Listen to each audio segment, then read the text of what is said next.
তারানাথকে গল্প বলার মেজাজে হাতে গোনা কয়েকটা দিনই পেয়েছি আমরা। বেশিরভাগ দিনই বিভিন্ন তর্ক ও লৌকিক অলৌকিকতার তারতম্যমূলক কথা কাটাকাটি থেকেই গল্পের সূত্রপাত হয়েছে। তবে যে দিনের কথা বলছি সেদিন ঠাকুরমশাই নিজের থেকেই যেন আসর জমানোর জন্য উদ্গ্রীব হয়েছিলেন, আর থাকবেন নাই বা কেন। সে ছিল শ্রাবণের কালো মেঘে ঢেকে থাকা এক প্রবল ঝড় বাদলার দিন। শুধু উৎসুক শ্রোতারাই নয়, পাকা গল্প বলিয়েরাও এমনই দুর্যোগের রাতগুলিকেই তাদের রোমহর্ষক গল্প শোনানোর প্রশস্ত পটভূমিকা হিসেবে পেতে চায়। কাদামাখা পামসু দরজার সামনে ছেড়ে আমি ও কিশোরী তক্তপোষের সম্মুখে গিয়ে বসতেই প্রথম দিকে মাত্র মিনিট কয়েকের স্বাভাবিক মিয়ন ও দিনটির ব্যাপারে কিছু আলোচনা চলল। তারপর আমার ও কিশোরীর ক্ষুদ্র অনুযোগেই তারানাথ বলতে শুরু করল এক অলৌকিক কাহিনী।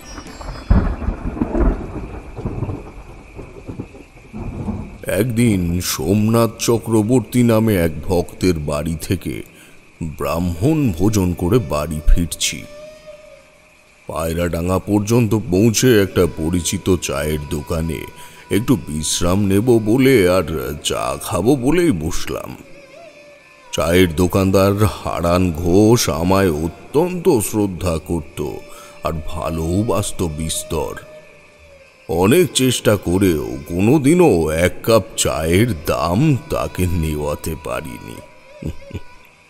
তাই সেদিন আমি তার ঝুপড়িতে ঢুকতেই আমায় দেখে প্রণাম করে সে বলল, ঠাকুরমশাই, আমি চা বসিয়েছি, একটু অপেক্ষা করুন, ততক্ষণে একটা সিগারেট খান। নিন। সিগারেট ধরিয়ে একটা শুক টান দিয়ে দেখলাম হারান তখনও আমার দিকে হাসি মুখেই তাকিয়ে আছে। বললাম, কি ব্যাপার হে হারান, খুব খুশি দেখছি। ব্যবসাপাতি তার মানে খুব ভালোই চলছে নাকি?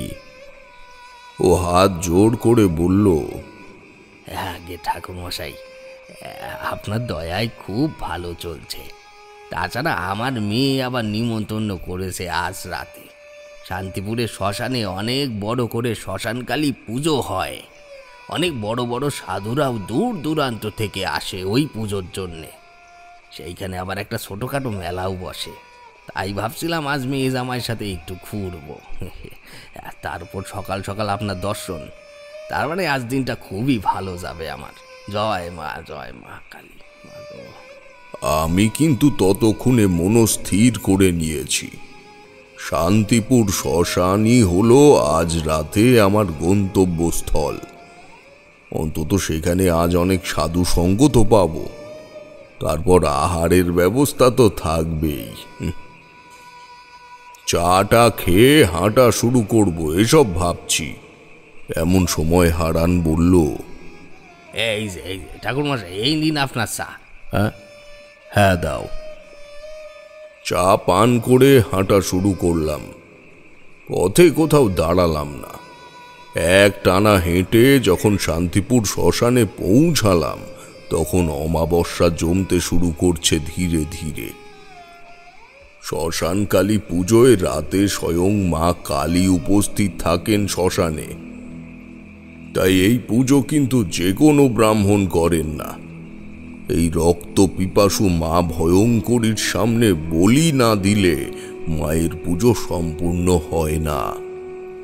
আর নিয়ম অনুসারে বলির পর সেই প্রাণীর দেহ মায়ের সম্মুখে সমর্পণ করে সেই জায়গা থেকে সকলকে চলে যেতে হয়। কিন্তু সেইভাবে আর এখন মানা হয় কই। যাই হোক, শ্মশানের বটতলা সংলগ্ন একটি ছোট বিচুলির ছাউনি দেওয়া জায়গায় দেখলাম কয়েকজন সাধু তামাক সেবন করছেন। সেখানে গিয়েই চটের এক কোনায় বসলাম। এখানে বলে রাখি, এই জাতীয় সাধু সঙ্গ করতে গেলে তামাক সেবন না করলে তারা শিষ্য করেন না। তাই তামাক হাতে হাতে ঘুরতে লাগলো। আমিও মাঝে মধ্যে দু একবার টানলাম, কিন্তু আমার চোখ অনবরত তখন খুঁজছে এমন একজন মানুষকে যাকে দেখে আমার তার সঙ্গে থাকার ইচ্ছে জাগে। কিন্তু না, ওদের মধ্যে কাউকে দেখেই আমার মধ্যে সেরকম কোনো ভাবের উৎপত্তি হলো না। ধীরে ধীরে রাত বাড়ল, পূজা মণ্ডপে বেশ লোক সমাগম শুরু হলো, কিন্তু মেলা খুব একটা জমল না। শুনলাম পাশের গ্রামের কোথাও নাকি বড় করে অষ্টম প্রহর চলছে, তাই মেলাতে লোক হয়নি। পুজোর ব্রাহ্মণ এলে ঠাকুর মণ্ডপে গিয়ে আমি বসলাম। ব্রাহ্মণ বেদি পুজো করে মায়ের সামনে আসন পেতে বসলেন। আমিও একটু কাছে গেলাম। ঠিক তখনই আমার পাশে এসে বসলেন একজন লম্বা চওড়া গেরুয়া বসন পরা মানুষ। তার মুখের দিকে তাকাতেই আমি চমকে উঠলাম। এই মানুষটাকে আমি চিনি, আর তোমরাও চেনো, মনে পড়ে। সেই যে রাম চৌধুরীর অস্বাভাবিক মৃত্যুর খোঁজ পেয়ে অন্য আর একজন লোক সঙ্গে করে আমাকে তার বাড়িতে নিয়ে গিয়েছিল, সেই মানুষটি অর্থাৎ বিশু ঠাকুর আমার পাশে এসে বসলেন। তারপর আমায় উদ্দেশ্য করে বললেন, এ ব্যাপারে তারানাথ, কেমন আছো? আরে ঠাকুরমশাই, আপনি? আমি ওই আছি। আপনার শরীর কেমন আছে? সৌজন্যতার খাতিরে প্রশ্নটা করলাম ঠিকই, কিন্তু নিজের চোখে দেখে বুঝলাম তার চেহারার তেমন কোনো পরিবর্তন হয়নি। যেমনটা আগে দেখেছিলাম ঠিক তেমনই আছেন। আমার কাঁধে হাত রেখে বললেন, আমি ভালোই আছি। এই যে মাঠে ঘাটে ঘুরে বেড়াই আর যতটা পারি মানুষের সেবা করি, এই আর কি। আজ তা এইদিকে এলেন কি মনে করে? বিশু ঠাকুরের মুখটা হঠাৎ শুকিয়ে গেল। এদিকে পুরোহিত মশাই এই শ্মশানকালী মায়ের মন্ত্র পাঠ শুরু করেছেন। তখন আমি প্রশ্নটা আবার করলাম, আপনি বললেন না তো কারণটা? বিশু ঠাকুর একটু পাশে সরে এসে বসলেন। তোমায় বলতে কোনো আপত্তি নেই। আমি এসেছি এখানে একটা বাড়ি সস্তায়ন করতে। কয়েকদিন আগে খবর পাই এক মারোয়ারি ব্যবসায়ী এখানে এসে বসত বাড়ি বানিয়েছেন। অনেক ব্রাহ্মণ দিয়ে পুজোও করিয়েছেন, কিন্তু গৃহপ্রবেশের পর থেকে তার ছোট বৌমা খুব অসুস্থ হয়ে পড়েছে, যাকে বলে একেবারে শয্যাশায়ী। স্থানীয় ডাক্তার বুদ্ধি তো ছেড়েই দাও, কলকাতার বড় বড় ডাক্তাররা পর্যন্ত রোগ ধরতে পারেনি। কথাটা কানে এলে মনে হলো ওর হয়তো খুব বিপদ। একবার চাই, ওই যে তোমাকে বললাম, যতটা পারি মানুষের সাহায্য করার চেষ্টা করি। এখন যেমন তোমাকে দেখে মনে হচ্ছে তুমি সঙ্গীহীন হয়ে পড়েছ। তোমার সঙ্গী দরকার, যাবে আমার সাথে? এই মানুষটার আচরণের সঙ্গে আমার আগেই পরিচয় আছে। ওর মুখ দেখলে বা কথা শুনলে অতল মনের হদিশ কিছুতেই পাওয়া যায় না। তবে আমার অবস্থা সত্যি এখন বিশু ঠাকুর যা বললেন তাই। আমার সত্যি এমন একটা সঙ্গীর দরকার। বললাম, হ্যাঁ, যাওয়াই যায়। তাহলে কাল ভোর নাগাদ আমরা এখান থেকে বের হব। আজ রাতটা চলো পুজো দেখেই কাটিয়ে দিই, কেমন? বিশু ঠাকুর আমায় অবাক করে পুরোহিত মশাইয়ের কাছের থেকে ত্রিকাঠিতে পেঁচানো লাল সুতো চেয়ে এনে আমার হাতে বেঁধে দিলেন। প্রশ্ন করলাম না কোনো, কারণ জানি প্রশ্ন করলে উনি আসল উত্তরটা দেবেন না। শুধু অবাক হয়ে তার পরবর্তী কাজগুলো দেখলাম।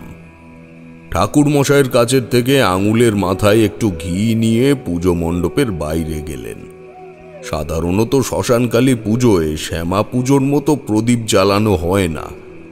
দীপাবলি যেমন বাঙালির আলোর উৎসব, ঠিক তেমনি শ্মশানকালী মায়ের শ্মশান ধরনী রূপটি যেন আধারে নিজেকে স্থাপন করতেই বেশি স্বাচ্ছন্দ্য বোধ করে। এই অমাবস্যা তিথি শুধু তারই জন্য তৈরি। মা কালী প্রসাদ খাবেন, সেটা কি আর জনসম্মুখে সম্ভব? ধীরে ধীরে যত রাত বাড়ছে মণ্ডপ ততই জনশূন্য হয়ে পড়ছে। বিশু ঠাকুর হঠাৎ করে কোথায় চলে গেলেন, উঠে একবার দেখব নাকি ভাবছি, এমন সময় লক্ষ্য করলাম পুরোহিত মশাইও মাঝে মাঝে পেছন ফিরে নিয়ে কি যেন দেখে নিচ্ছেন। কি দেখছেন, আমি আছি কি না? উনিও যে খুব একটা স্বাভাবিক আছেন তা কিন্তু নয়। আসলে শ্মশানের মধ্যে জনশূন্য প্রান্তরে এমন ভয়ঙ্কর দেবী মূর্তিকে যদি অমাবস্যা রাতে পুজো করতে হয়, এমনটা হওয়াটাই স্বাভাবিক। তাই আমি বসে রইলাম ঠিকই, কিন্তু মনটা যেন সময়ের সাথে সাথে অস্থির হয়ে উঠতে লাগলো। বিশু ঠাকুর ফিরলেন আরও প্রায় 1 ঘন্টা পরে। তার হাতে দেখলাম এক মুঠো বিচুলির অর্ধাংশ পুড়িয়ে ধোঁয়া উঠছে। অবশিষ্ট অংশটুকু হাতে ধরে তিনি চারিদিকে ঘুরিয়ে ঘুরিয়ে ধূপের মতো ধোঁয়া ছড়িয়ে দিচ্ছেন। কাছে গিয়ে কারণ জিজ্ঞেস করতে তিনি বললেন, এই রাতটা সব রাতের মতো নয় তারানাথ। এই রাতটা এই শ্মশান মন্দিরবাসীদের জন্যে সব থেকে খুশির রাত। কারণ মৃত্যুর পর যে মানুষ তার জীবনকালে ভালো কাজ করেছে সে সরাসরি আশ্রয় পায় শ্মশান কালীর মায়ের কোলে। আর যে মানুষ সবসময় অসামাজিক কাজ করে গেছে ও পদে পদে মানুষের ক্ষতি করেছে, তারা দহন কার্য হওয়ার পর শ্মশান কালী মায়ের নিকট ভয়ঙ্কর শাস্তি পায় এবং তাদের আশ্রয় হয় এই শ্মশান সংলগ্ন তাল, তেঁতুল আর ওই যে দেখছো, তুমি ওই ঘাটে গিয়ে যদি এখন কিছুক্ষণ দাঁড়াও তাহলে শুনতে পাবে বাদিকের বাঁশ বনের ঝোপ থেকে একজন ডাকতে শুরু করেছে। তোমার শুনে মনে হবে সে যথেষ্ট বিপদে ও যন্ত্রণায় রয়েছে। আসলে যে মানুষ কখনো কোনো মানুষের ক্ষতি করেনি, সর্বদা ভালো কাজ করে গেছে, তারাই হলো ওদের সব থেকে বড় শত্রু। চুপ করে শুধু শুনলাম, কিন্তু ওর কথার প্রমাণ আবিষ্কার করার মতো সাহস সত্যি তখন আমার হচ্ছিল না। শুধু বললাম, হাতের ওই অর্ধাংশ পুড়িয়ে চারিদিকে দেখানোর কারণটা কি? এর কারণ হলো প্রাণের অস্তিত্ব তৈরি করা। নইলে এই জনশূন্য শ্মশানে যে কোনো সময় আমাদের সাথে যে কোনো দুর্ঘটনা ঘটে যেতে পারে। আজকের এই রাতটাই শ্মশানের অলৌকিকতা সব দৃষ্টিগোচর হয়। সেই জন্য দেখছো না লোকজন কেমন নেই। ওই বটতলার সাধুগুলো পর্যন্ত চলে গেছে অন্য কোনো জায়গায়। বিশু ঠাকুর কথা থামিয়ে আমার পেছনের দিকে তাকালেন। সঙ্গে সঙ্গে পেছন ঘুরে দেখলাম একজন মানুষ, না মানুষ বলা ভুল হবে, একজন দৈত্যাকার মানুষ একটা ছোট পাঁঠাকে টানতে টানতে নিয়ে আসছে। পাঁঠাটা যেন ওর আসন্ন মৃত্যুর পূর্বাভাস পেয়ে অবিরাম জীবন ভিক্ষা চেয়েই চলেছে। তবে ওর ডাকে যে গুমোট ভাবটা শ্মশানে হয়েছিল তা কিন্তু কাটল। বিশু ঠাকুর বিড়বিড় করে বললেন, এমন নিষ্ঠুর নিয়মের পরিবর্তন কবে হবে কে জানে। বলির পাঠা নিয়ে ওই ব্যক্তি আসবার পর থেকেই বিশু ঠাকুর আর মন্দিরের দিকে যেতে চাইলেন না। আমার হাত ধরে টেনে নিয়ে তিনি গেলেন বটতলায় খড়ের ছাউনি দেওয়া জায়গাটায়। দুজনে চট পাতা শূন্য স্থানটায় বসলুম। খানিক আগে এখানেই কত সাধু বসে তামাক সেবন করছিল। বিশু ঠাকুর তার পুঁটলি থেকে একটা কৌটো বের করে বললেন, এতে খানিকটা দুধ আছে, এইটা তুমি খেয়ে নাও, বুঝলে। একটু বিশ্রাম করে না নিলে সকাল সকাল বেরোতে পারবে না। আমি খেয়ে নিয়েছি, আমার জন্য ওটা রাখার কোনো প্রয়োজন নেই। আমি প্রশ্ন না করে দুধের পাত্রটা হাতে নিলাম। এমনিতেও সকালে চা খেয়ে আসবার পর খাবার বলতে এখনো পেটে কিছুই পড়েনি। বিশু ঠাকুর আমার পাশে চোখ বুজে শুয়ে পড়লেন। তবে আমার যেন কোনো মতেই ঘুম আসতে চাইলই না। মণ্ডপের আলো এসে পড়েছে সামনের জাম গাছের কাণ্ডে, সেদিকেই তাকিয়ে শুয়ে আছি। এমন সময় বলির পাঠাটির মৃত্যু যন্ত্রণার আর্তনাদ কানে আসতেই শরীরটা যেন মুহূর্তের জন্য কেঁপে উঠল। আমাকে আরো একবার অবাক করে বিশু ঠাকুর বলে উঠলেন, হে, ঘুমাবে না নাকি? এখনো জেগে আছো কেন? আমার অবস্থা তখন পুরোপুরি বুদ্ধিহীন। বিশু ঠাকুর তো ঘুমিয়ে পড়েছিলেন, আর তাছাড়া উনি বা বুঝলেন কি করে যে আমি জেগে আছি? কোনো কথা বললাম না, চুপচাপ চোখ বুজে রইলাম। আর বারবার কানে আসতে লাগলো কচি পাঠার ওই মৃত্যু যন্ত্রণার আর্তনাদের শব্দ। মনের সঙ্গে বাস্তব আর অলৌকিকের দর কষাকষি করতে করতে কখন যে ঘুমিয়ে পড়েছি জানি না। ঘুম ভাঙল বিশু ঠাকুরের ডাকে। তারানাথ, উঠে পড়ো, এবার আমাদের যে বেরোতে হবে। তাছাড়া আমিও বাড়িটা চিনি না, তাই আর বসে থেকে লাভ নেই। চলো চলো। হ্যাঁ, তাই চলুন। বলেই উঠে পড়লাম। কেন জানি না বুঝতে পারছিলাম কিছু একটা ঘটতে চলেছে। কিন্তু বিশু ঠাকুর উঠে প্রথমে মায়ের মণ্ডপের সামনে গেলেন, আমিও গেলাম তার পিছন পেছন। শ্মশানকালী মায়ের রূপ যেন একটু পরিবর্তন হয়েছে এখন। পাট পাট করে সাজানো কোমর ছড়ানো চুলে যেন বিক্ষিপ্ততার ছাপ লেগে রয়েছে এখন। তবে সেটা মনের ভুলও হতে পারে, কিন্তু মায়ের সামনে যা দেখছি তা মনের ভুল নয়। মায়ের বেদির সামনে তখনও অবশিষ্ট বলির পাঁঠার চাপ চাপ রক্ত ছড়ানো। আমি ওখানে দাঁড়িয়ে হাত জোর করে প্রণাম করে পথের দিকটায় সরে এলাম। দেখা যায় না সেসব দৃশ্য। বিশু ঠাকুরও চলে এলেন প্রায় তখনই। শুরু হলো আমাদের অজ্ঞাত পথ চলা। শান্তিপুর নামের সঙ্গে জায়গার যে অপরিসীম মিল তা বর্ণনা করে বোঝানোর সম্ভব নয়। গ্রামের সরু রাস্তার দুপাশে যত্ন করে লেপে বানানো মাটির বাড়ি এবং গোবর ছড়া দেওয়া প্রশস্ত উঠোনগুলোর মাঝে মাঝে বিভিন্ন রঙের ফুলের বাহার, সেই দৃশ্য ভুলবার নয় হে। এখনকার সময় তোমরা যা দেখো তার কেবল পরিকল্পনা, কিন্তু জেনে রাখো পরিকল্পনাহীন সৃষ্টির সৌন্দর্য এই পৃথিবীর সব থেকে মূল্যবান বস্তু। যাই হোক, বেশ খানিকটা হেঁটে ফেলেছি, তখন কিন্তু সত্যি এক ফোঁটাও ক্লান্তি বোধ করিনি। বিশু ঠাকুর মাঝে মাঝে দাঁড়িয়ে অপরিচিত গন্তব্যের ঠিকানা জানতে চাইছেন রাস্তায় দাঁড়িয়ে থাকা লোকদের থেকে। হঠাৎ মনের ভেতর যেন কু ডেকে উঠল। ভাবলাম হয়তো গত রাতের ভয়ের প্রভাব।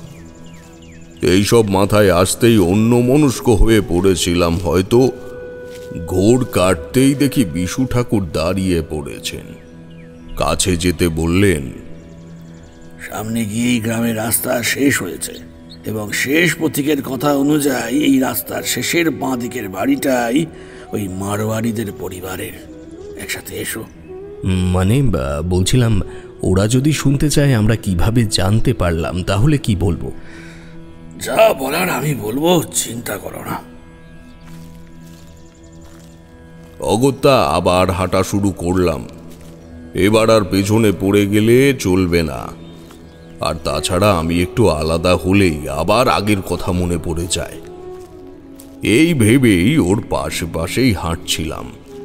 মাঝে মাঝেই দেখি উনি চোখ বুজে হাতের কর গুনছিলেন আর মুখে কি সব যেন বিড় বিড় করছিলেন। তবে ওই সময়ের একটা অভিজ্ঞতা আমায় আজও গভীর চিন্তায় ফেলে দেয়। দেখলাম শেষবারের জন্য উনি যখন চোখ বুজলেন তখন প্রায় মিনিট দুয়েক পর উনি আবার চোখ খুললেন। আসলে কোনো মানুষের পক্ষে অপরিচিত কোনো জায়গায় চোখ বুজে পথ চলা কি সম্ভব? অপরিচিত বাদ দাও, চেনা জায়গাতেই তো সম্ভব নয়। রাস্তায় শেষে পৌঁছে দেখি নির্দিষ্ট বাড়িটির দিকে তাকাতেই ভয় আর আতঙ্কে আমার মনের ওপর দিয়ে যেন একটা হিমেল প্রবাহ স্রোত বয়ে গেল। না না, এই ঘটনার ভয়াবহতার কথা ভাবলে নিজেকে জীবিত প্রাণী ভাবতে ভুল হয়। তারানাথ মাথা নিচু করে কপালে হাতের ঠেকনো দিয়ে নিচের দিকে তাকিয়ে রইল। বুঝলাম এতক্ষণ যা শুনছিলাম তা সবেমাত্র ঘটনার ভূমিকা। আসল ঘটনা এখন ওর মনে চলছে। কিশোরী হয়তো ওর পকেট থেকে একটা সিগারেট বের করে তারানাথকে দিতে যাচ্ছিল। আমি তখনই হাত চেপে ধরলাম।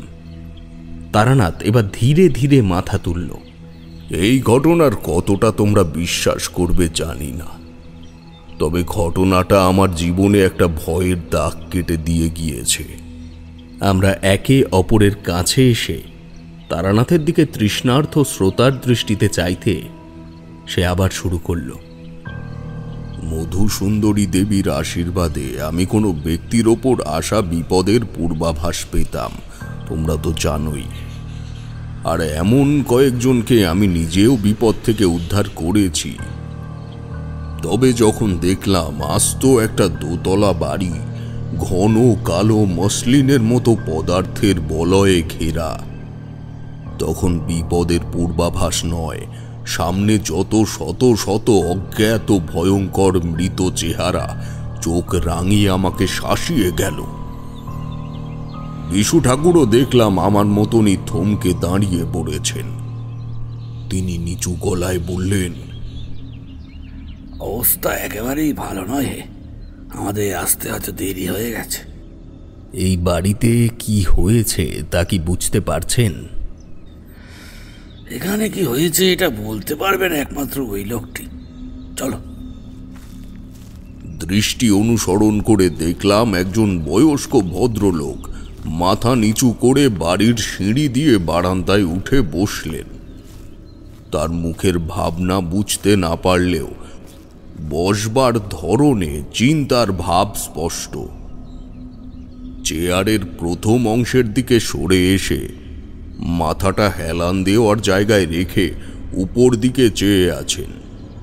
কিন্তু বিশু ঠাকুর কিভাবে বুঝলেন অবস্থা একেবারেই ভালো নয়? মানুষটা কি আসলেই এরকম, নাকি যে কোনো পরিস্থিতিতে উনি নিজেকে অটল রাখতেই অভ্যস্ত? উনি এগোতে শুরু করলেন পেছনে পেছনে। আমি ওকে দেখে বুঝতে না পারলেও সশরীরে যখন ওই কালো আচ্ছাদনের ভেতরে ঢুকলাম, সত্যিই শরীর ঠান্ডা হয়ে এলো। উঠোন পেরিয়ে সিঁড়ি এবং সিঁড়ি পেরিয়ে বারান্দায় উঠে দাঁড়ানোর পরেও চেয়ারে বসে থাকা মানুষটির কোনো রকম শারীরিক পরিবর্তন হলো না। উনি তখনও এক মনে ওপরের কড়ি কাঠের দিকে চেয়ে রয়েছেন। বিশু ঠাকুর বললেন, নমস্কার, আমার নাম বিশ্বেশ্বর ভট্টাচার্য। আপনি কি এ বাড়ির কর্তা? লোকটি ধরফর করে উঠে সোজা হয়ে বসলেন। এতক্ষণ না বুঝতে পারলেও এবার বুঝলাম, ওর দুশ্চিন্তার আবরণ চেহারায় নিখুঁতভাবে ফুটে উঠেছে। নিজেকে যতটা সম্ভব স্বাভাবিক করে বললেন, আমি এ বাড়ির মালিক, আমার নাম গিরিধারী আগরওয়াল। তবে আপনাদের তো ঠিক। আপনি আমাদের চিনবেন না, আমরা এসেছি বাড়ির ব্যাপারে কিছু খবর পেয়ে। যদি কিছু মনে না করেন তাহলে একটু জানতে পারি কি আপনাদের কাছে ঘটনাটা কি? বিশু ঠাকুরের কথা শুনে মনে হলো উনি কিছুই জানেন না এই সম্বন্ধে। ওর এই অভিনয় করবার ক্ষমতাটা অসাধারণ। কিন্তু আমি আরও অবাক হলাম গিরিধারী বাবু স্পষ্ট বাংলায় কথা বলছেন দেখে। উনি আমাদের দুজনের দিকে একবার তাকিয়ে উঠে দাঁড়িয়ে বললেন, এই দেখুন আমারই মতিভ্রম। দুজন ব্রাহ্মণ সন্তান আমার বাড়িতে এসে দাঁড়িয়ে রয়েছে, আর আমি ক্ষমা করবেন, আপনারা বসুন বসুন ঠাকুরমশাই। গৃহকর্তা যে অনেক বড় মনের মানুষ তা তার চেহারায় চোখ মুখ দেখে আমি আগেই বুঝেছি। কিন্তু এই পরিস্থিতিতে নিজেকে সামলে স্বাভাবিক আচরণ করা যায় না, তার মধ্যে সেই পরিপূর্ণতাটা থাকে না। তার প্রতি কৃতজ্ঞতা জানিয়ে আমরা দুজন তার সামনে বসলাম। এই নুরু, এই বারান্দায় চা দিয়ে যা তিনটে। গিরিধারী বাবু, আপনি ব্যস্ত হবেন না, আপনি শান্ত হয়ে বসুন। চাটা পরে হবে, পরে খাবো। আগে শুনি না ঘটনাটা কি হয়েছে। গৃহস্বামী হাত জোর করে আবার বসে পড়লেন। তার চোখে মুখে একটা আতঙ্কের পর্দা টেনে দিল তার বর্তমান পরিস্থিতি। কাঁপা কাঁপা হাতে পকেট থেকে একটা চুরুট বার করে জ্বালতেই চা দিয়ে গেল নুরু। হাতে চায়ের কাপ নিয়ে উনি বলতে শুরু করলেন, প্রায় 25 বছর হয়ে গেল আমি দেশের বাড়ির থেকে এখানে এসেছি। প্রথমে আমি একাই ব্যবসা সূত্রে এখানে আসি। বিয়ের পর পরিবারের অবস্থা ভালো না থাকায় সংসার চালানো খুব দুষ্কর হয়ে যাচ্ছিল। তবে কলকাতায় ব্যবসা দাঁড় করানোর জন্য অনেক টাকা লাগিয়ে দিয়েছিলাম। কিন্তু ব্যবসার অবস্থা ধীরে ধীরে নিচের দিকে যাচ্ছিল। এমন সময় লক্ষ্মী দেবী সহায় হন। আমি লটারিতে 2 লক্ষ টাকা জিতি। হ্যাঁ, তারপর ব্যবসা বড় করি। আর ঈশ্বরের কৃপায় পিছনে ফিরে তাকাতে হয়নি আমার। কলকাতায় জায়গা কিনে বাড়ি করি। তারপর দেশের বাড়ির থেকে সবাইকে এখানে নিয়ে আসি। শুধু আমার বড় ছেলে অর্জুনকে রেখে আসতে হয় ওর পড়াশোনার জন্য। অনেক টাকা আয় করেছি ঠাকুরমশাই, এখন আর কোনো কিছুরই অভাব নেই। কলকাতা থেকে এসে শান্তিপুরে বাড়ি বানানোর জন্য জায়গাটাকে কিনি। দেখতেই তো পারছেন, এত বড় বাড়ি করেছি এই প্রত্যন্ত অঞ্চলে। 2 সপ্তাহ আগে এই বাড়ির উঠোনে ধুমধাম করে ছোট ছেলের বিয়ে দিই। নতুন বৌমাকে দিয়ে গৃহপ্রবেশ করাবো এই আশায় বাড়িতে পুজোর আয়োজন করলাম। সেদিন থেকেই শুরু হলো অমঙ্গল। কোনো মতে সেই পুজো শেষ করতে পারলাম না। হ্যাঁ, পুজোর জন্য যতবার প্রস্তুতি নিয়েছি ততবার কারোর না কারো শরীর এমনভাবে খারাপ হয়েছে যে সে পুজো করে উঠতে পারিনি। তবে সে কারণেই কিনা জানি না বাড়ির কেউ ভালো নেই। ছোট ছেলেটার বিয়ে দিলাম, এখনো পর্যন্ত সব ঠিক ছিল, কিন্তু এখন বৌমার সাথে রোজ অশান্তি লেগেই থাকে। শেষ কয়েকদিন ধরে এক ঘরে থাকছে না পর্যন্ত। ঠাকুরমশাই, অনেক ওঝা বৈদ্য নিয়ে এসেছি, কিন্তু কোনো উপকার হয়নি।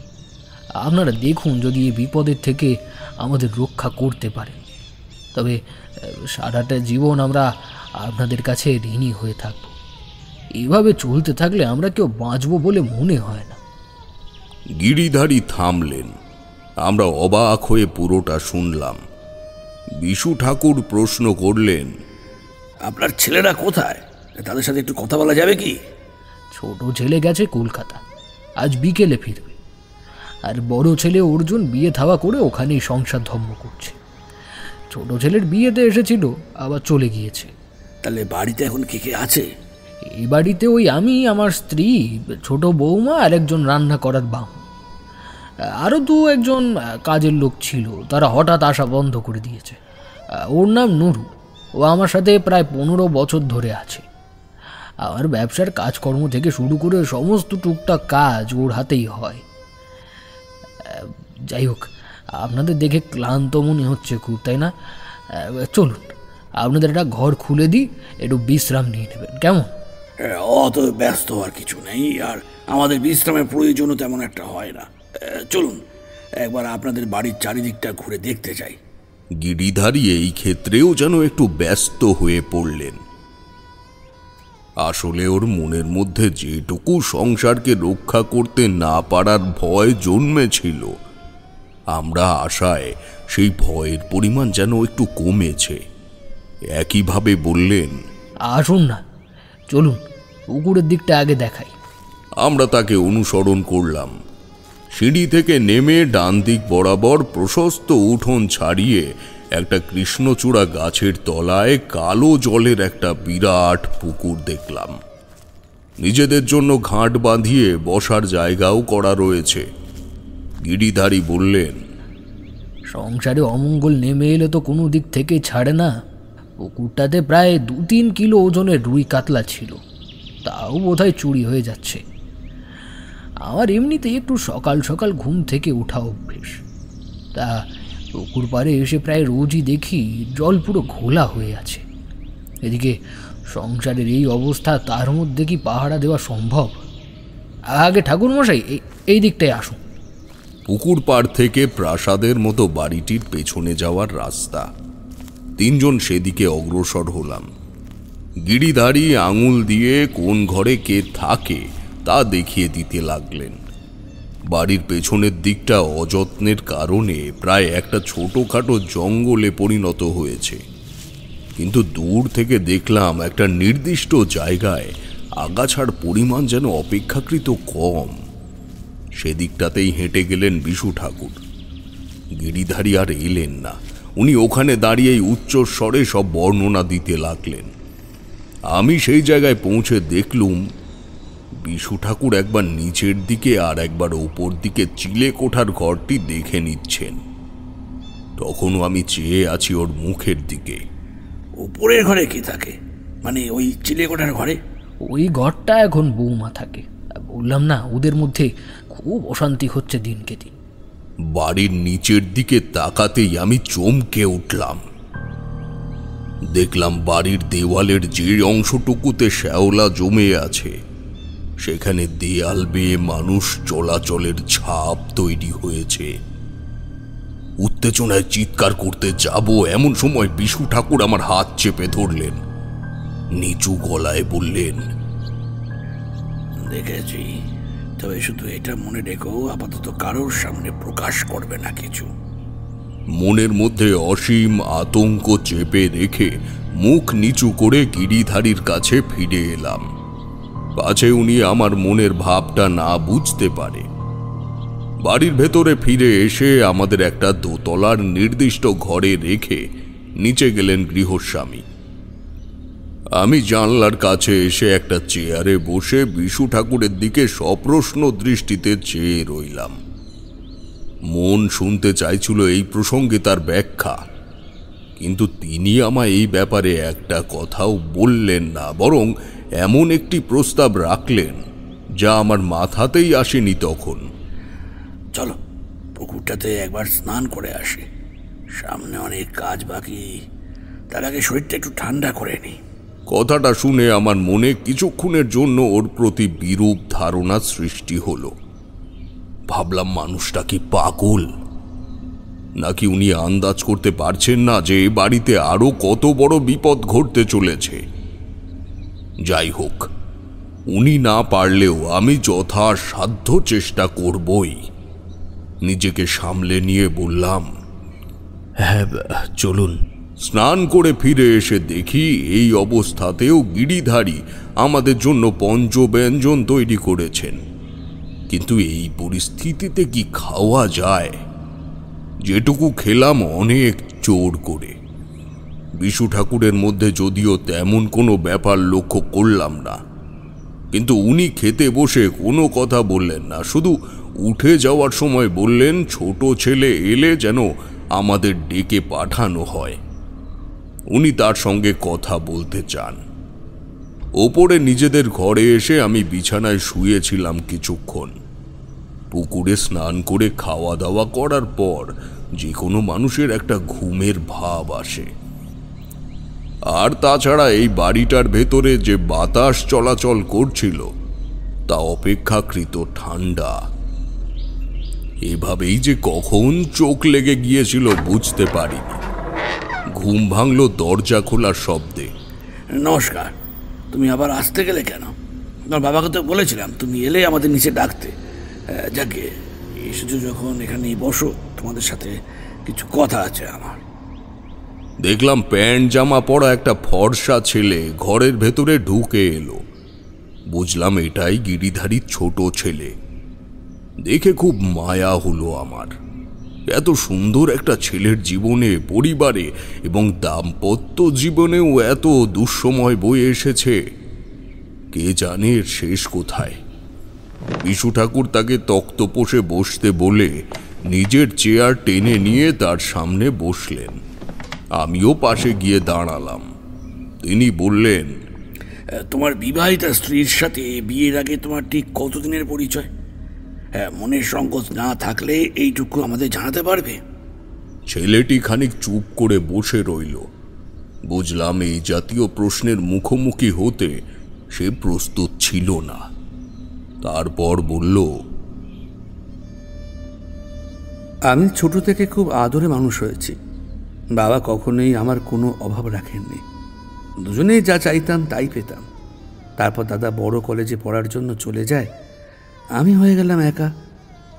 এবার ব্যবসার চাপ হোক বা অন্য কোনো কারণে জানি না, বাবা আমাদের খোঁজ নেওয়াটা একসময় বন্ধ করে দিয়েছিলেন। যাও 2 মাস পর একটা চিঠি লিখতেন বাড়িতে, দাদার কাছে তাও লিখতেন না। এই জন্য দাদা আমায় অল্প অল্প হিংসে করত। তারপর একদিন বাবা বাড়ি এলেন এবং সবাইকে বললেন যে যার মতো গুছিয়ে নিতে। উনি কলকাতায় বাড়ি কিনেছেন, এবার থেকে আমরা সেখানে থাকব। আমরা সবাই চলে এলেও দাদা অভিমান করে এলো না। আমার আর জোনাকির প্রথম দেখা কলকাতায়, কলকাতা বিশ্ববিদ্যালয়, তারপর ধীরে ধীরে ভালোবাসা। বাড়িতে বলতেই বাবা একবারও জানতে চায়নি ওর ব্যাপারে। ঠাকুরমশাই, অনেক আশা ভরসা স্বপ্ন নিয়ে আমরা বিয়ে করেছি, কিন্তু কিন্তু বিয়ের পর থেকে ওর মধ্যে ধীরে ধীরে পরিবর্তন শুরু হলো। এখন তোমার সাথে থাকেও না পর্যন্ত, খায় না, স্নান করে না, একা একা ওই চিলে কোটার ঘরে বসে থাকে। ডাকতে গেলে বলে যে তুমি যাও, আমি রাতে নিচে নেমে খেয়ে আসবো। আমরা বেশ কয়েকদিন খাবার টেবিলে খেতে অপেক্ষা করেছি, কিন্তু ও আসেনি। ডাকতে গেলেই বলেছে ও নাকি ঘুমোচ্ছে, পরে খাবে। কি হলো বলুন তো ঠাকুরমশাই, ডাক্তার বন্দি তো কম এলো না বাড়িতে, কিন্তু কই কোনো কিছুতেই তো লাভ হচ্ছে না কোনো। বলে সে ডান হাত দিয়ে নিজের চোখ দুটি চেপে ধরল। মনে মনে খুব কষ্ট হলো এই বাড়ির লোকজনের অবস্থা শুনে। তারপর এতদিনের একটা ভালোবাসার সম্পর্কের মানুষের আচরণ যদি বিয়ের পরে এমন হয়ে যায়, তবে সেই ছেলের অবস্থা কি হয় একবার ভাবো। না নিজের বাবা মায়ের কাছে মন খুলে কিছু বলতে পারবে, না নিজে কিছু ঠিক করতে পারবে।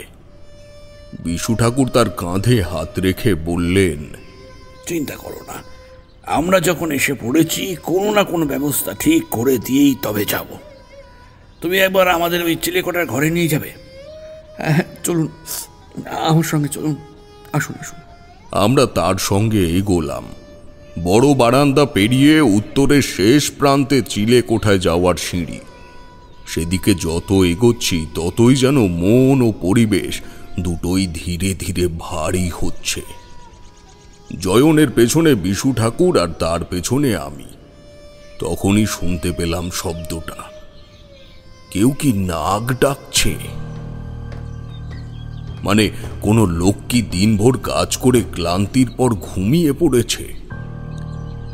আমার সঙ্গে সঙ্গে ওরাও শব্দটা শুনল। জয়ন বলল, এইটা নিশ্চয় নরুর নাক ডাকার শব্দ, ওর এই পদভ্যাসটা আছে। সিঁড়িটা যেখানে বাঁক নিল ওখানে একটা ঘর আছে, তবে ওটাই হয়তো নরুর ঘর। কিন্তু না, এই শব্দ তো আমরা যতটা উপরে যাচ্ছি ততই স্পষ্ট হচ্ছে।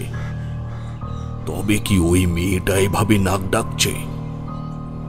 ঘরের দরজার কাছে পৌঁছে আর কোনো সন্দেহ রইল না, ওই ঘর থেকেই আসছে এই শব্দ। জয়ন একবার আমাদের দিকে তাকিয়ে দরজায় হাত রাখতে দরজাটা অল্প ফাঁক হলো। বিশু ঠাকুর মাথা নেড়ে ভেতরে প্রবেশ করবার ইঙ্গিত করলেন। জয়ন ঘরে ঢোকার পর একটু তড়িঘড়ি হয়ে বললে, দাঁড়ান ঠাকুরমশাই, একটু অপেক্ষা করুন। বুঝলাম, সে তার আন্তরিক ভালোবাসার মানুষটির আলুথালু অবস্থার পরিবর্তন ঘটিয়ে তার সম্মান রক্ষা করল।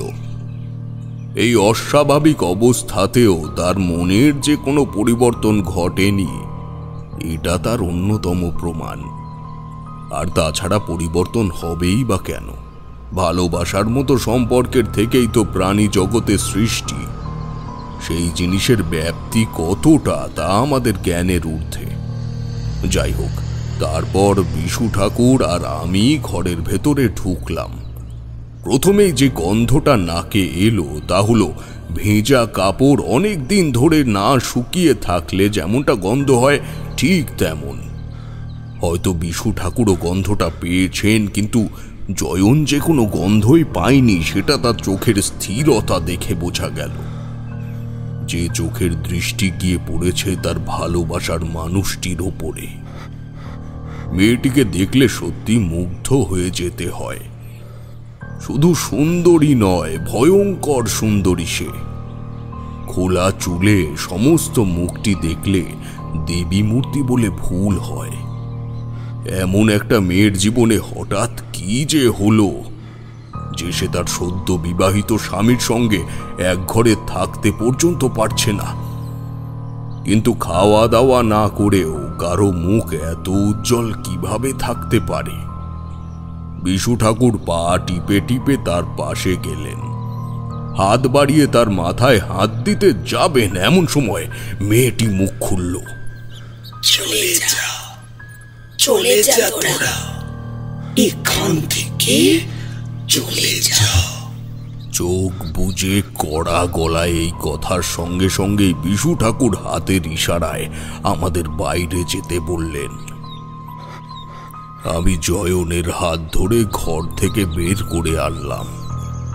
বিশু ঠাকুরও বেরিয়ে এলেন আমাদের পরপরই। তারপর নিচু গলায় বললেন, যা ভেবেছিলাম তাই, চলো এখান থেকে সবাই। ঘরে ফিরে এলাম। জয়নের মুখটি নিচু হয়ে গেল। সে চুপ করে বেরিয়ে গেল ঘর থেকে। বিশু ঠাকুর ঘরে ঢুকে দরজাটা টেনে দিয়ে বললেন, তারানাথ, ভয়ঙ্কর কিছু একটা ঘটেছে এই বাড়িতে। যা হয়েছে সবার চক্ষুর আড়ালে। জোনাকি মায়ের ভিতরে যা আত্মা বাস করছে, এই কথা আমি আগেই বুঝতে পেরেছিলাম। আশা করি তুমিও বুঝেছিলে। কিন্তু এ বাড়িতে কোনো বাস্তু দোষ নেই। এই দোষ লেগেছে অন্য কারণে। কি সেটার কারণ তা কিছুতেই ধরতে পারছি না। দেখুন ঠাকুর মশাই, আমার মনে হচ্ছে যা হয়েছে তার সূত্রপাত ঘটেছে বিয়ের পরে। তবে এই বাড়ির বাস্তু এবং এই বাড়ির সিংহাসনের নিয়মিত পূজা করা হয়, তাই এই বাড়িতে কোনো রকমের আত্মার প্রবেশ আমাকেও চিন্তায় ফেলেছে। যে সে আত্মা নয়, এ বড় ভয়ঙ্কর অবশক্তি। তা যদি না হতো, যে শরীর, তার মাধ্যম, তার বন্ধ নেত্রে আমাদের সে দেখতে পেত না। তাছাড়া তার সামনে যে কোনো মাত্র একজন ব্যক্তি যায়নি, সেটাও সে বুঝতে পেরেছে। যাই হোক, চোখ কান খোলা রেখো আজ রাতটা। কথাটা বলে তিনি আমার মনে আরো ভয় ধরিয়ে দিলেন। সেদিন রাতে আমি আর বিশু ঠাকুর ঘরেই খাবার নিয়ে খেয়ে নিলাম। গিরিধারী একবার এসে আমরা কতদূর কি বুঝলাম তা শুনে গেলেন।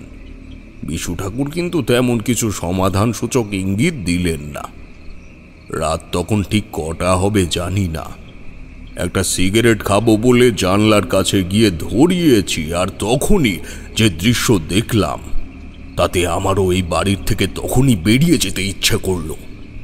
মনে হলো এক ছুটে যত দূর পারি এখান থেকে চলে যাই। তারানাথ চুপ করল।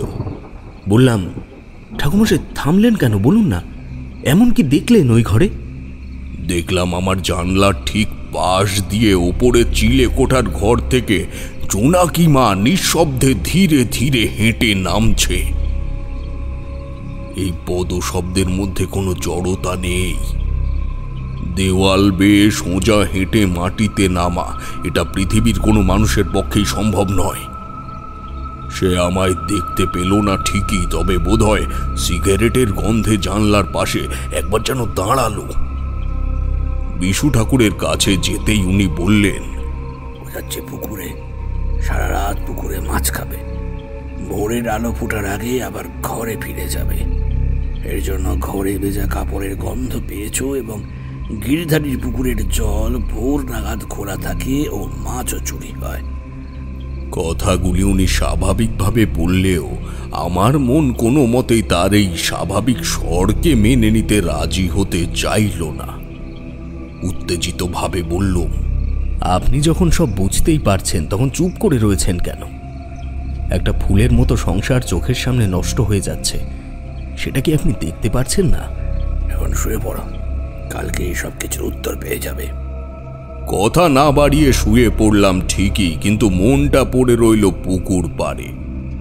এই দৃশ্য নিজের চোখে দেখতে কেমন লাগবে এইসব নিয়ে ভাবতে ভাবতেই রাতটা কেটে গেল। কোনো মতেই চোখের পাতা এক করতে পারলাম না। শুধু মনে পড়ল নিষ্পাপ মেয়েটির কথা। এটা তাকে যেভাবে শাস্তি দিচ্ছে তা মেনে নেওয়া কোনো মতেই সম্ভব নয়। সকালে উঠেই বিশু ঠাকুর আমাকে নিয়ে বৈঠক ঘরে গেলেন। দেখলাম ওখানে আগের থেকেই গিরিধারী উপস্থিত আছেন। হাতে একটা কাগজ নিয়ে পড়ছেন ভদ্রলোক। ঘরে ঢুকতেই বললেন, আমার এত বড় বিপদের দিনেও যে আমার কাছের মানুষেরা খোঁজ নিচ্ছেন সেটাই অনেক। বসুন ঠাকুর মশাই। এই নুরু, চা নিয়ে আয়। চেয়ারে বসে বললাম, হঠাৎ এই কথা? আমার বড় ছেলে চিঠি পাঠিয়েছে, যদিও চিঠিটা খুব সংক্ষিপ্ত। এই যে নিন, পড়ে দেখুন। বিশু ঠাকুর চিঠিটা হাতে নিয়ে পড়লেন। বাবা, আপনি কেমন আছেন? বাড়ির অবস্থা এখন কেমন? আপনি অসুস্থ বোধ করলে আমায় জানাবেন, আমি কদিনের জন্য নিয়ে আসব। এমন চিঠি বেশ কয়েকদিন ধরেই আসছে। আসলে অনেক দিন পরে জয়নের বিয়েতে এসেছিল, তাই হয়তো বৃদ্ধ বাবাকে দেখে একটু বউ ঠাকুরানিকে একবার ডাকা যায়, কিছু প্রশ্ন করার আছে। নুরু সে সময় চা নিয়ে বৈঠকখানায় ঢুকতেই গিরিধারী বললেন, এই নুরু, চাটা রেখে যা তো, আর গিন্নিমাকে একটু ডেকে নিয়ে আয়। নুরু মাথা নেড়ে বেরিয়ে গেল। কিছুক্ষণের মধ্যেই গিরিধারীর স্ত্রী মাথায় ঘোমটা টেনে বৈঠকখানায় ঢুকলেন। বয়স ওই 40 কি 45 হবে। আমায় ডেকে পাঠিয়েছেন ঠাকুরমশাই? হ্যাঁ মা, দুটো কথা আমায় জানতে হবে তোমার থেকে। বলুন। মা, বিয়ের অনুষ্ঠান যেদিন এ বাড়িতে হয় সেদিন রাতে জোনাকি মায়ের সাথে তোমার শেষবার কখন কথা হয়েছিল? একটু মনে করে বলতে পারবে? হ্যাঁ, কেন পারবো না। আত্মীয় স্বজন সব চলে যাওয়ার পর আমি আর বড় বৌমা জোনাকি মার সাথে কথা বলতে যাই। নতুন মানুষ তো, তাই এই বাড়িতে কোথায় কি থাকে সংক্ষেপে বুঝিয়ে আমি নিচে নেমে আসি।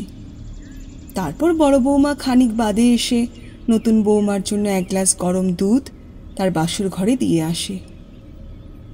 এরপর জয়ন ওর বন্ধুদেরকে রাস্তায় ছেড়ে দিয়ে ফিরে আসে। এছাড়া তো আর কিছু বলার প্রয়োজন নেই, তুমি এখন আসতে পারো।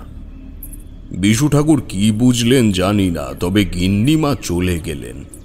উনি গিরিধারী বাবুকে বললেন, আপনি আপনার ছেলেদের মধ্যে এখনো বিষয় সম্পত্তির ভাগাভাগি করেননি, তাই না? না, এখনো করি। তবে বিয়েতে এ ব্যাপারে 2 ছেলের সাথেই কথা হয়েছে। তবে অর্জুন যেন আমায় বিশ্বাস করতে পারছে না বলে আমার মনে হলো। 1 গ্লাস দুধ পাওয়া যাবে? দুধ? দুধ হ্যাঁ, পাওয়া যাবে না কেন? আচ্ছা, একটু বসুন, হ্যাঁ, আমি দেখছি। গিরিধারী উঠলে বিশু ঠাকুরের দিকে নজর পড়ল।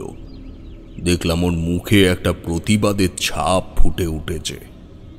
আমি কোনো কথা বললাম না, আর কি বা বলবো। গত রাতে যে অলৌকিক ঘটনা আমার চোখের সামনে ঘটেছে তার বাইরে এসবের কোনো কিছুই আমার মাথায় তখন ঢুকছিল না। গিরিধারী 1 গ্লাস দুধ নিয়ে এলো। বিশু ঠাকুর বললেন, চলো তারানাথ, আপনিও আসুন আর এই গ্লাসটা আমায় দিন। আমরা দুজন তার পিছু নিলাম। প্রথমে উনি দোতলায় গেলেন, তারপর বড় বারান্দার সোজা হাঁটতে বুঝলাম উনি চিলে কোঠার ঘরে যাচ্ছেন। উনি একটু এগিয়েই ছিলেন। আমরা সবে সিঁড়ি দিয়ে উঠছি, তখনই শুনতে পেলাম সেই গলার শব্দটা।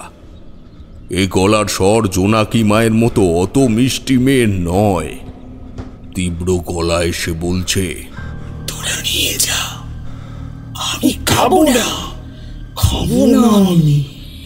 এই শয়তান দুটো আমায় থাকতে দেবে না, তাই না?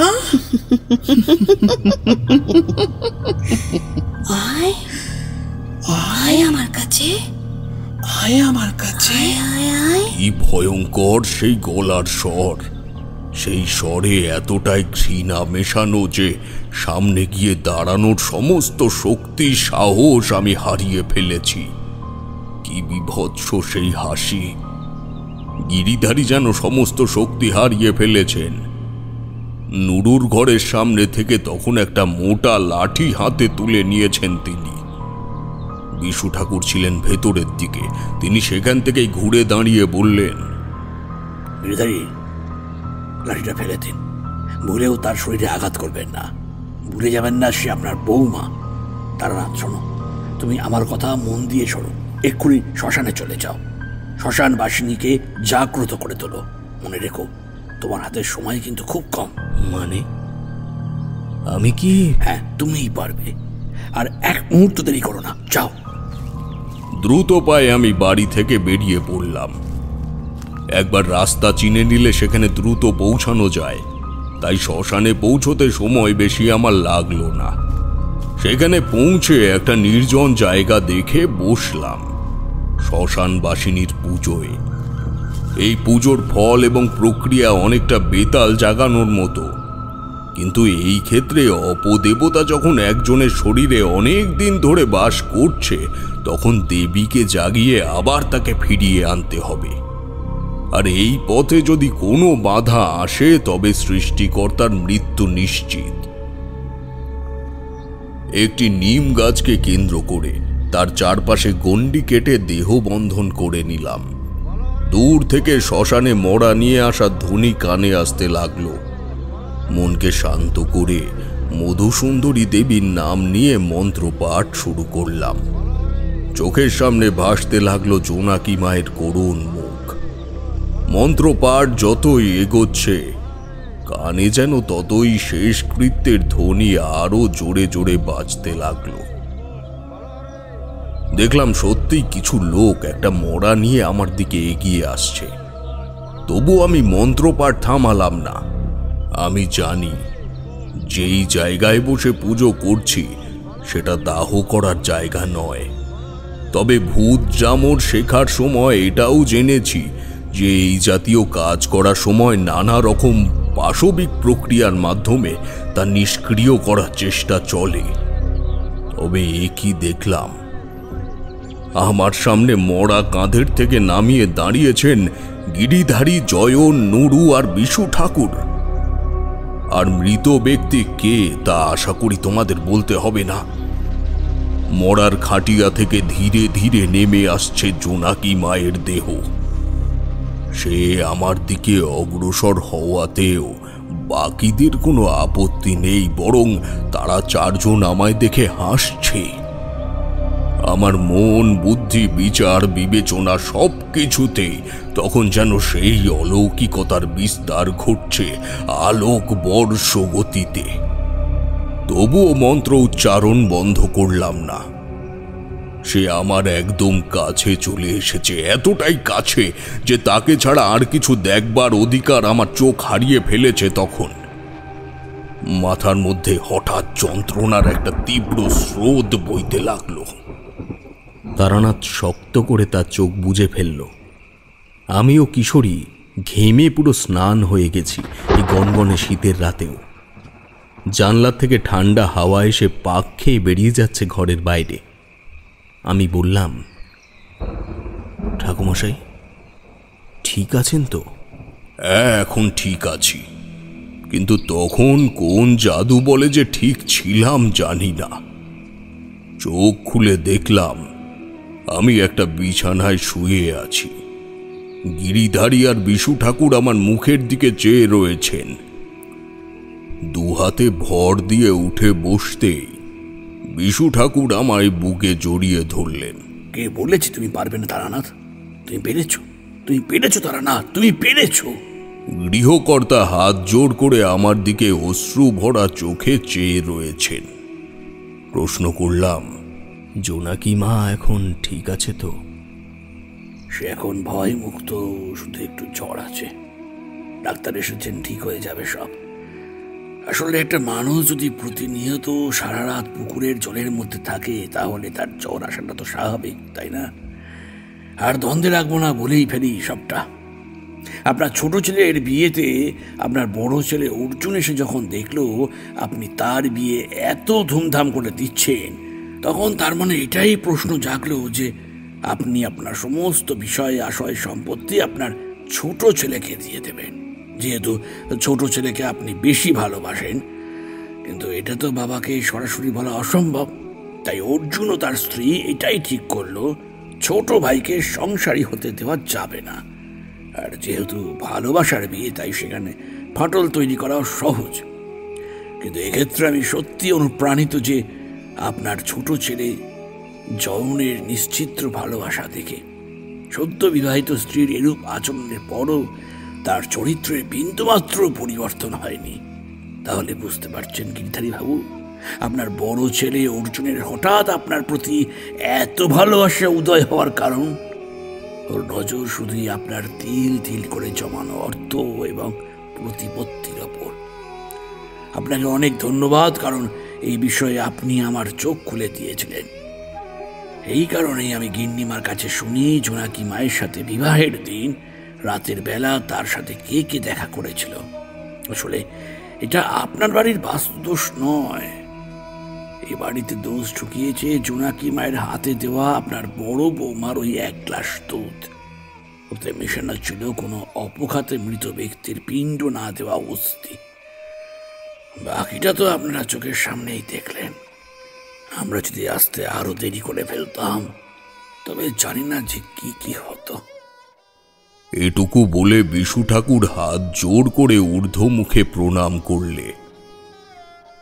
গিন্নিমা আমার ও বিশু ঠাকুরের পা ধরে অনেকক্ষণ কান্নাকাটি করলেন। সেই দিনের কথা মনে পড়লে আজও মন এক অপার শান্তিতে ভরে ওঠে। এই পরিবারের সুখ আমরা শেষ পর্যন্ত ফিরিয়ে দিতে পেরেছিলাম।